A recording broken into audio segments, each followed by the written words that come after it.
ఓం నమ శివాయ. ఈరోజు కార్తీక పురాణంలో 3వ రోజు కథ అయితే చెప్పబోతున్నాను. తులసీదేవి అవతారం. ప్రాచీన కాలంలో ధర్మధ్వజుడు అనే రాజు ఉండేవాడు. ఆయనకు వృంద అనే సతీధర్మ పరాయణమైన కుమార్తె ఉండేది.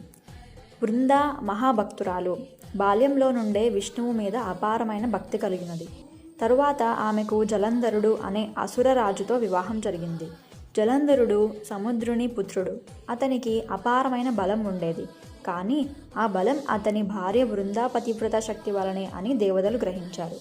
ఒకసారి జలంధరుడు దేవతలపై యుద్ధం చేయగా దేవతలు ఓడిపోయారు. ఆపదలో బ్రహ్మ, ఇంద్రుడు విష్ణువును ప్రార్థించారు. భగవాన్, ఈ జలంధరుడి శక్తిని తగ్గించకపోతే లోకాలు నాశనం అవుతాయి అని.